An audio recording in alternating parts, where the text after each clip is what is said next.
Very good morning, ladies and gentlemen. It couldn't have been a better start to the morning where the minister has actually given us a nice view about what the government expects from this industry. But nothing better to set the process in motion by actually hearing it from one of the industry stalwarts on what is India watching, what are some trends that he's picked up, and where does he see the future heading towards? Ladies and gentlemen, Harit Nagpal does not need any introduction, but I'll still attempt a small one. He's someone who's spent a lot of time in FMCG. He moved to Telecom, and now he's in this business for, I think, at least a decade, if I'm not wrong. A little more than a decade. And over the years, Harit has actually gotten a lot of insight into the way India moves, but I'm also told that even though he is the CEO, he is among the more unusual CEOs who do not sit in those comfortable cabins and ask for reports. He actually goes on the field, and I'm told month after month, he goes into the most interiors parts of India. He brings out a lot of these nuances, and maybe that's where he discovered that 13 crore households in India, and that's no small number if you look at it, that there are maybe only about 40 crore households in the country. 13 crore of them do not own a television set. So Harit, I'm told that you actually create a small note every time you go to these interiors and share it with a few of your core colleagues. Can you maybe give us a small glimpse of about what have been some of the jottings from the recent few years, and what does that tell about the way forward for this industry? It's a habit that's been there forever. I think it's rooted in my FMCG roots. Can we have Harit's volume a little higher? Or maybe I'll speak louder. No, this is better. So it's rooted in my FMCG roots. I mean, all of us who've sold soap as our first job probably had to walk the streets and meet the customers and walk across to retailers and ask them. In fact, we were told that anytime you have a problem, don't try to solve it, go ask the customer, he will tell you. And that stuck here, and now every time you want to look for a problem or look for an opportunity, you just walk around aimlessly into customers' homes. So, our walks are not planned, there are not too many people going, there's just two of us in a car, maybe in an Innova or something, and we just drive on a highway, and wherever you see a kacha rasta going inside, you just go in there, go about 3 kilometers, you'll find about 50 homes, 60 homes. That's a village. There are 600,000 of those. So you don't have to look around for them. You just walk in, and there is no security guard there. Nobody stops you. Every door, there are no locks. Everybody has access to everybody's homes. And the moment they see a car walking in, and so you underdress yourself. You don't look like, I rarely wear a suit. So you walk in and you start talking to them. Most of the country goes with Hindi. Yeah, South, Gujarat, Bengal, a place Northeast is where you need to have an interpreter. But you can understand the feelings of whatever the person is saying after about 2 or 3 homes. So yeah, these notes are useful because whenever any one of us goes, and this is not just my habit, it's the habit of bulk of the organization also, many people do that. So if somebody's noticed something, it's always good to write about it and let others know about it, and then it builds on that. And in fact, even I sometimes post on LinkedIn, etc. also, so that, I learn of the build-ups of what I've written from people who read about it. Yeah, but what are some of the things, if I may use the telecom term, what are some of the signals that you picked up in the recent kind of few months? And how different has it been from maybe, say, pre-pandemic? It's been changing. It's not really about the pandemic. Pandemic was very short, and it frankly did not impact the rural areas as much as it impacted our psyche. So, but what's been changing over the years, if you ask me, the 3 or 4 things that have changed. Infrastructure has got better. So roads connecting the village to the city have got better. And that means a lot to a villager because now, see, the farms had limited capacity to employ people. And with automation of the farms, and believe me, there is a lot of automation and a lot of aggregation of farms that is happening, the need for muscle in the farm is reducing. So the more muscle that is getting produced in the villages is actually finding employment outside the village. And doesn't mean that anybody who grows up the village either drives a taxi in Bombay or builds a building in Dubai. No, that's not it. Most of the people who migrate from the village go to the nearest city for work every day and come back and sleep there, whatever be the nature. Then there's the next leap which goes to the state capital, and then the next leap that goes to Delhi and Bombay, and the very small portion of that goes overseas for either work as techies or work as laborers or whatever that is. A couple of things that have come into the village. The roads have helped. Digitization has helped. Availability of mobility. You won't believe it, or more than 50%. I mean, I won't dare to risk and guess there, but I would still say 60 to 70% of transaction in a village is today happening through digital means.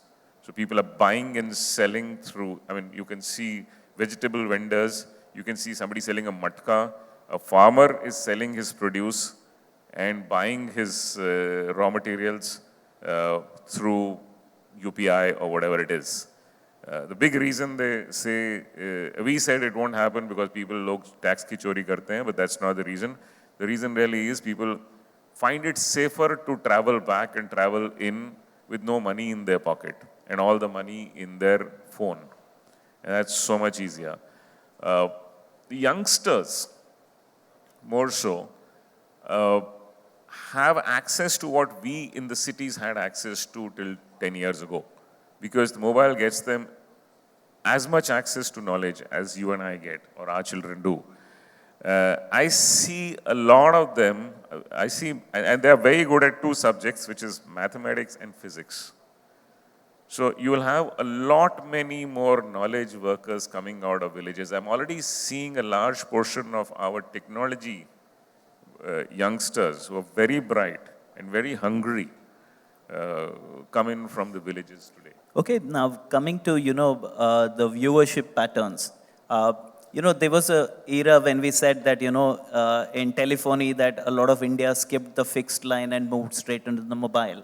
And we spoke about, 13 crore households not having a television set. Are you going to see that entire 13 crore migrate straight away to the mobile if they haven't already? It already has.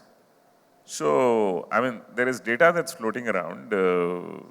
Take it with a pinch of salt, but even with the salt, it reads that 500 million people roughly live in homes which have pay television, 200 million people live in homes which have free-to-air, and about 500 million people are actually accessing about an hour plus of content on their phones every day. Okay, that's free content. It's not paid content, but they're accessing that. So that, see, the advantage of not having a legacy is that you don't have legacy issues. So they've straight leaped to watching content on their phones. And what are the trends of viewership, if I may, because you have a far more nuanced understanding? Are they watching the same content that a metro household watches? And, and what percentage of viewership actually comes from rest of India as opposed to the big cities? Because I would assume that most content creation targets the big city consumer. That's a fallacy because 2/3 of India lives in the villages and their entertainment and education and awareness needs are as high or probably higher than your and mine, and they probably have more time on their hands in addition. So the number of viewed hours are probably disproportionately skewed towards the villages today. And yeah, it all starts with entertainment, but like I said, their hunger for knowledge is actually because the hunger for growth and therefore hunger for knowledge, as I see, is far greater in the villages than I see in the cities. Okay, and now, since we spoke about your telecom background and you had also created this memorable ad that wherever you go, the network follows you. So I think that's partly true to your life as well. Wherever you go, telecom seems to be following you. If we see the convergence of telecom and entertainment, and from your vantage point, having been there, seen that, if I may say, how do you see that shaping up in the Yeah, future? see, you can't distribute content without a pipe. So a pipe is very, very, very critical. But a pipe is a pipe, and our job at where I work has been to make content discovery easy, because you can't be spending first figuring out ये program आया है तो ये किस channel पे है. You have to have access to everything, and then you can't spend the entire evening looking for that program and have little time to watch. Our attempt is that the person should be able to reach what he's wanting to watch in a few seconds and spend the hours watching that program. So that's what we do. And, we briefly touched upon the pandemic, which led to a huge surge in viewership. And post-pandemic, obviously, when people got much more busier going out and also their work schedule eventually caught up. And have we seen that demand flatten out? How do we sustain interest in a medium that had actually kind of, uh, really caught on during the lockdown period? So as it is at the base level itself, there is enough viewership and you don't need to increase it. Because, if an average Indian is watching about 4 hours of content every day, you don't need to increase that because that's enough, if you ask me. Yes, during the pandemic, we were commuting less and at home more. So therefore, there was a need to keep ourselves engaged, entertained, educated through a screen. And now we're going out and we got other means of doing the same things. So yeah, there's been a little lowering of the content consumption, but not as much. I mean, like we're still consuming 4 hours a day, roughly. So that's not enough. There's no reason to worry on that front. There's no reason to worry, in fact, absolutely. Yeah, but so if we are saying that, okay, depth of consumption is not a reason to worry, then obviously the width is what is the next challenge, right? You need to take it to more and more people. Do you have a worry on that? I don't think so. With about 900 channels in this country. And last count, we were on our OTT aggregation platform Binge. Last count, we've tied up with 25 apps. And there are more waiting and coming. So I think we got a situation of oversupply in this country and not a lack of width. And since you brought the conversation on apps, okay, there has always been this kind of two schools of thought. One is that build a super brand, and the other is to build a super app that will have a lot of apps which are bundled together. Which side of the fence do you lie on? So with a super brand, I think in our business, you're talking about a channel or an app. Yeah. Yeah. And a super app is really an aggregator. Yes. We are pure aggregators. So, we believe that aggregators make the life of a customer easy and also increase consumption. Because you look at any category, if there is a standalone restaurant, it will drive less people to the restaurant. But if it's a food court, which has got 7 options there, it drives consumption of eating out. Similarly, a multiplex versus a 1,000-seater singleplex. The multiplex gives you more options, and even if you've been there yesterday, you can go there again tomorrow. Same case about a department store, like say a Shopper Stop or Lifestyle or whatever, Macy's or whatever you may. A standalone store you'll buy less shirts, trousers, belts, shoes. You walk into a big store and you will end up buying more than what you thought you were planning to. So we sit on the aggregator side. We don't produce content. I don't think we ever will. No, and it's brilliant that you brought in that retail example because it just helps us think about, from an aggregator point of view, okay, who is your anchor tenant? We don't decide the anchor tenant. We keep everybody. We'll give you every choice. It's for you to watch. Whatever. And we say there is a long tail, but the guy who wants to watch something from the long tail, for that, I have to have the 612th channel that I carry.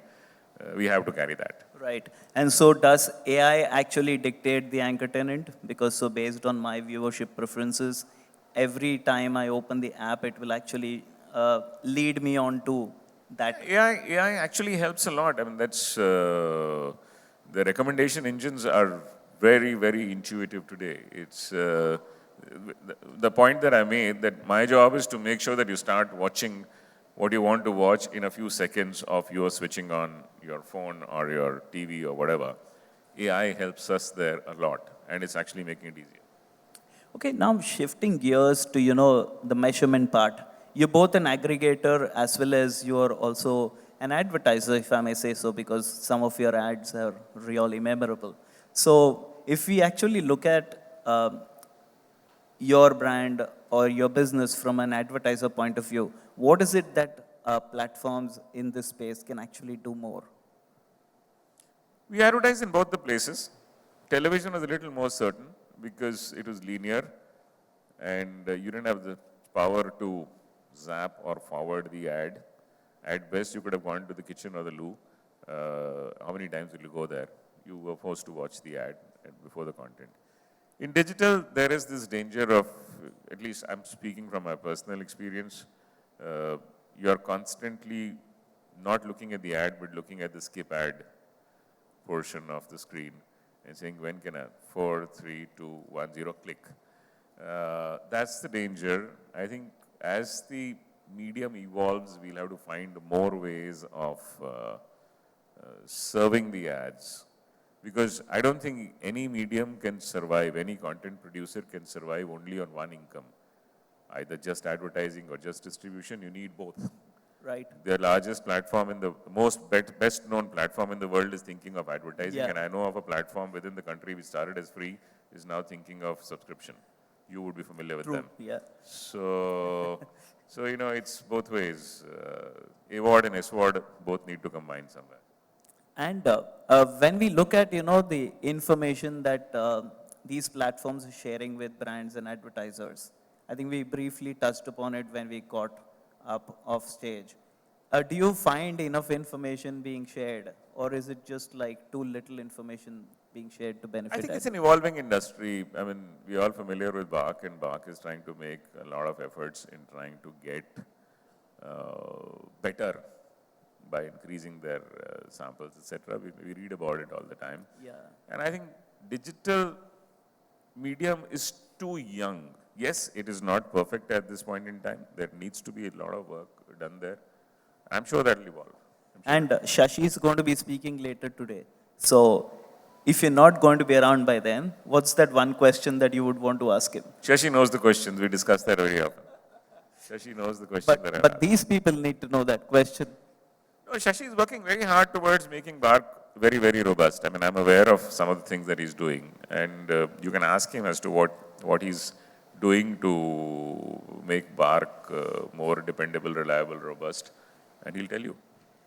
Sure. An honest man. You're playing it safe. I'm not. I'm saying he's an honest man. You can ask him on my behalf. Okay. So, you, as a platform, Tata Play has been providing on-the-go services and through your app.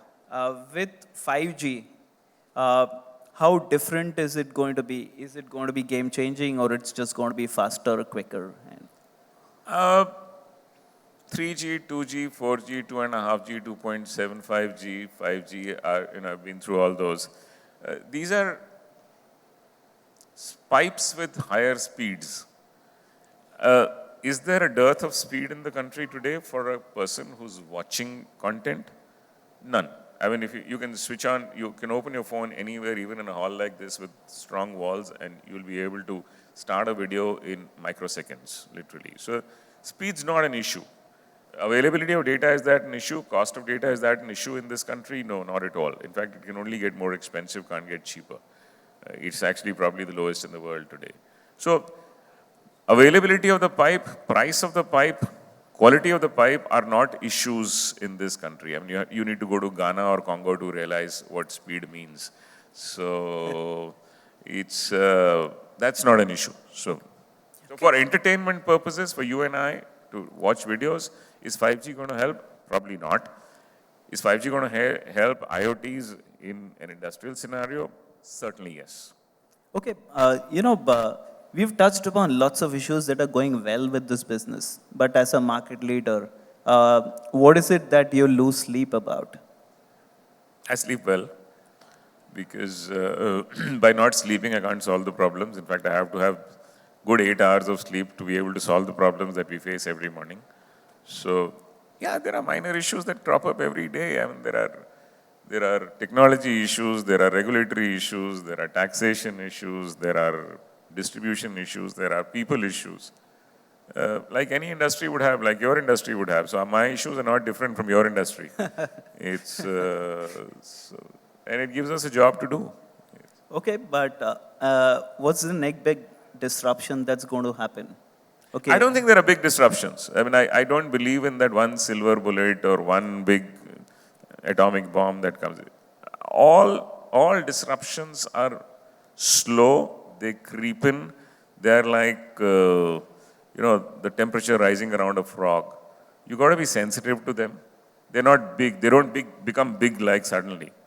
But if you're not aware of it, they'll catch you by surprise. Okay, let me make it more sharper. Yeah. Do you think DTH is going to survive? Good question. My kids ask this to me very often. They've been asking me this for the last 5, 7, 10 years maybe, saying, Dad, are you in the right job? Yeah, so, DTH and OTT, and obviously your question is aimed towards, will DTH survive OTT? Yeah. Well, the fact really is, I'll give you an analogy again, which I've used that earlier also, some of you may have heard it. DTH is a bit like public transport. It takes you from point A to point B, but it's by appointment. If you want to go to office and you want to take the public transport, the bus arrives at 8, you better be at 8 at the bus stop. OTT is like a private car. You can start when you want, you can stop at Starbucks on the way for a coffee, you can meet a friend and reach your destination when you want to. With the advent of the car, did the rush for the need for the metro or the bus stop? In fact, whichever city I go to, even the smallest of cities, they're building their metro. Why? So, India or even the world, I would say, we keep saying India, but it's rest of the world, everywhere in the world. It's an and. It's not an or. I mean, in the smallest of villages and which is large numbers, I still see the transistor which I discarded 35 years ago. Are you aware that a sewing machine, which my mother discarded 40 years ago, is still sold in large numbers in the villages? There are enough people buying bicycles today. You and I may have given up the two-wheeler decades ago. There are more two-wheelers that sell today than cars. And the trains are not. So both will survive. You need faster toys for the higher-end subscribers. And like the minister just now said, there are 13 crores out of 30 crores, not 40 crores, 30 crore homes in this country that still don't have a television. There is, again, another 45, 50 million homes, 4 or 5 crore homes that are watching free-to-air, have still not subscribed to a pay TV. So they have not even paid for any content whatsoever in their lives. So these 13 crore homes, these 5 crore homes have not paid for any form of paid TV, whether via satellite, cable, or mobile broadband or whatever kind of broadband. That's the opportunity. More than half the country is not wearing shoes. Brilliant. So we started with Bharat, and it is time to now tuck this conversation into bed by ending on Bharat. Thank you very much, Harit Nagpal. Do we have time for one question from the audience? We just have one question. Yeah, please go ahead. Karthi here. Thanks very much. Very insightful. I have one question in the context of measurement as an advertiser. You have arguably people meters sitting in millions of homes. Yes. Why can't we, advertisers, just use that instead of BARC, which continues to struggle despite multiple attempts at solving the problem? Look, I'm not an expert, and we use our own meters or those dongles that we have in various homes. We use it only for our own analytics. They're not scientifically distributed like a measurement agency would.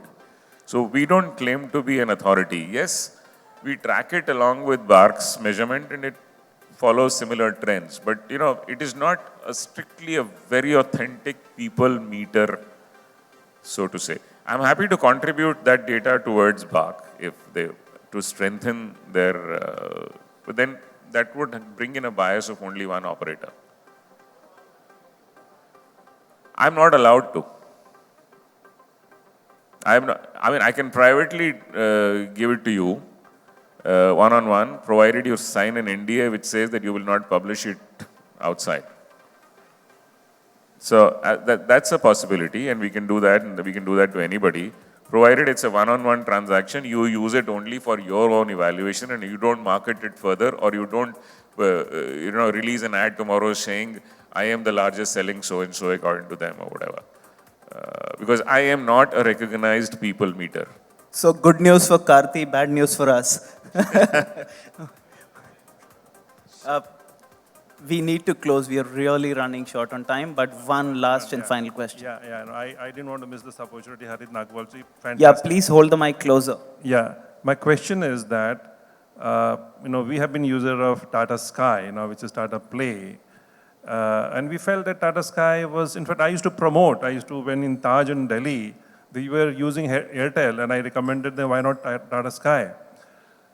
Transition from Tata Sky to Tata Play, what I feel is the software has gone down. When you have a company like TCS, the best company, at least from India, this is my perception that the software which is running Tata Play is perhaps not as good as Tata Sky was.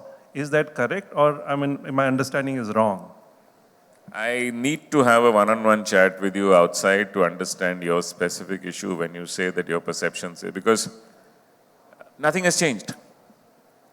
It's the same people, same software, same hardware, same machinery. We haven't gone and replaced our back end or the front end that's sitting in your... So obviously it's an individual issue.